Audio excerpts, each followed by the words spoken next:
সুকুমার রায়ের বহু মজার ছড়া, কবিতা, গল্প আমরা শুনেছি।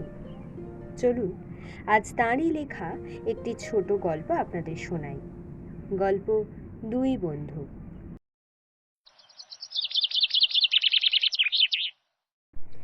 এক ছিল মহাজন আর এক ছিল সওদাগর। দুজনের ভারী ভাব। একদিন মহাজন এক থলি মোহর নিয়ে তার বন্ধুকে বলল, ভাই, কদিনের জন্য শ্বশুর বাড়ি যাচ্ছি, আমার কিছু টাকা তোমার কাছে রাখতে পারবে? সওদাগর বলল, পারবো না কেন? তবে কি জানো, পরের টাকা হাতে রাখা আমি পছন্দ করি না।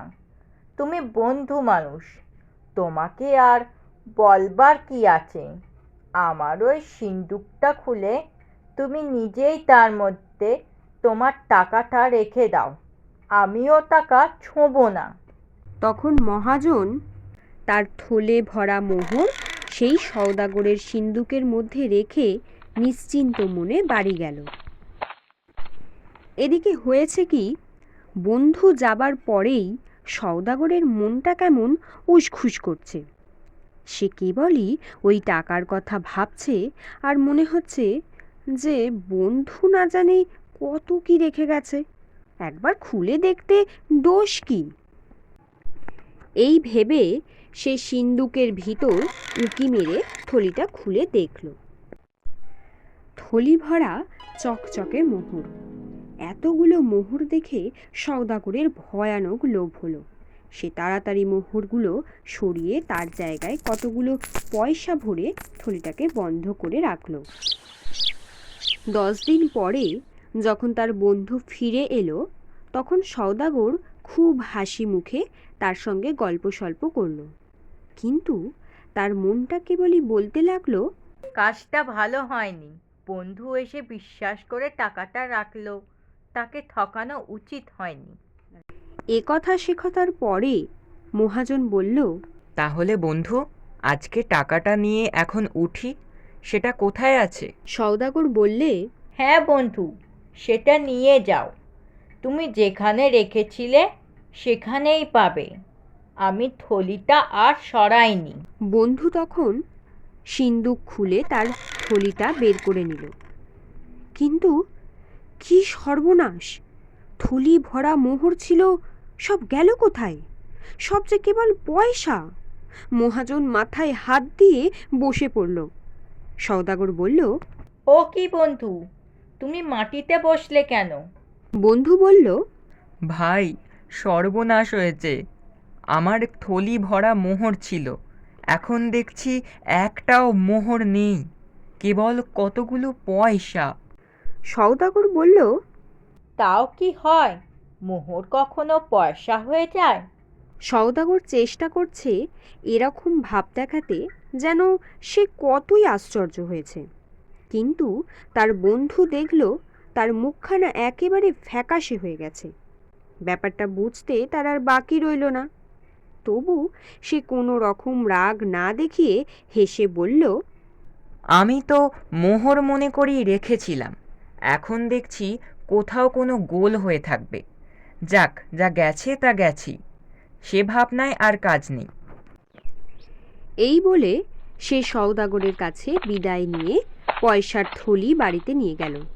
সওদাগর হাঁফ ছেড়ে বাঁচল। 2 মাস পরে হঠাৎ একদিন মহাজন তার বন্ধুর বাড়ি এসে বলল, বন্ধু, আজ আমার বাড়িতে পিঠে হচ্ছে, বিকেলে তোমার ছেলেটিকে পাঠিয়ে দিও। বিকেলবেলা সওদাগর তার ছেলেকে নিয়ে মহাজনের বাড়িতে রেখে এলো আর বলল, সন্ধ্যার সময় এসে নিয়ে যাব।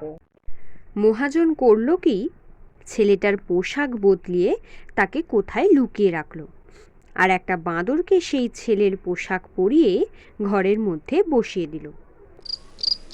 সন্ধ্যার সময় সওদাগর আসতেই তার বন্ধু এসে মুখখানা হাঁড়ির মতো করে বলল, ভাই, একটা বড় মুশকিলে পড়েছি। তোমার ছেলেটিকে তুমি যখন দিয়ে গেলে, তখন দেখলাম দিব্যি কেমন নাদুস নুদুস ফুটফুটে চেহারা। এখন দেখছি কীরকম হয়ে গেছে, ঠিক যেন বাঁদরের মতো দেখাচ্ছে। কি করা যায় বলো তো বন্ধু? ব্যাপার দেখে সওদাগরের তো চক্ষু স্থির। সে বলল, কি পাগলের মতো বকছো? মানুষ কখনো বাঁদর হয়ে যায়? মহাজন অত্যন্ত ভালো মানুষের মতো বলল, কি জানি ভাই, আজকাল কি সব ভূতের কাণ্ড হচ্ছে, কিছু বুঝবার জো নেই। এই দেখো না, সেদিন আমার সোনার মোহরগুলো খামোখা বদলে সব তামার পয়সা হয়ে গেল। অদ্ভুত ব্যাপার। তখন সওদাগর রেগে বন্ধুকে গালাগালি দিয়ে কাজীর কাছে দৌড়ে গেল নালিশ করতে। কাজীর হুকুমে চার চার পেয়াদা এসে মহাজনকে পাকড়াও করে কাজীর সামনে হাজির করল। কাজী বললেন, তুমি এর ছেলেকে নিয়ে কি করেছো? শুনে চোখ দুটো গোল করে মস্ত বড় হাঁ করে মহাজন বলল, আমি আমি মুখ্য সূক্ষ্ম মানুষ, আমি কি অত সব বুঝতে পারি? হুজুর, ওর বাড়িতে মোহর রাখলাম, 10 দিনে সব পয়সা হয়ে গেল। আবার দেখুন, ওর ছেলেটা আমার বাড়ি আসতে না আসতেই ল্যাজ ট্যাজ গজিয়ে দস্তুর মতো বাঁদর হয়ে উঠেছে। কীরকম যে হচ্ছে, আমার মনে হয় সব ভুতুড়ে কাণ্ড। এই বলে সে কাজীকে লম্বা সেলাম করতে লাগলো। কাজীও চালাক লোক, ব্যাপার বুঝতে তার বাকি রইল না। তিনি বললেন, আচ্ছা, তোমরা ঘরে যাও, আমি দৈবজ্ঞ ফকির ডাকিয়ে মন্ত্র পড়ে ভূত ঝাড়িয়ে সব ফায়স্তা করছি। তোমার পয়সার থলি ওর কাছে দাও, আর তোমার বাঁদর ছেলেকে এর কাছেই রাখো। কাল সকালের মধ্যে সব যদি ঠিক না হয় তবে বুঝবো এতে তোমাদের কারুর শয়তানি আছে। সাবধান, তাহলে তোমার পয়সাও পাবে না, মোহরও পাবে না।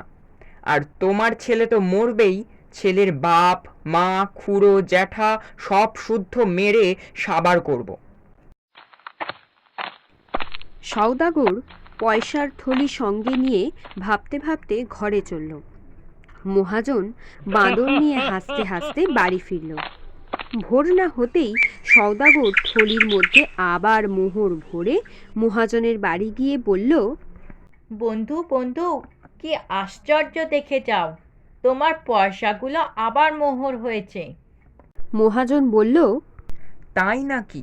কি আশ্চর্য! এদিকে সেই বাঁদরটাও আবার তোমার খোকা হয়ে গেছে। তারপর মোহরের থলি নিয়ে সওদাগরের ছেলেটাকে ফিরিয়ে দিয়ে মহাজন বলল, দেখ জোচ্চোর, ফের আমায় বন্ধু বন্ধু বলবি তো মেরে তোর থোঁতা মুখ ভোঁতা করে দেব।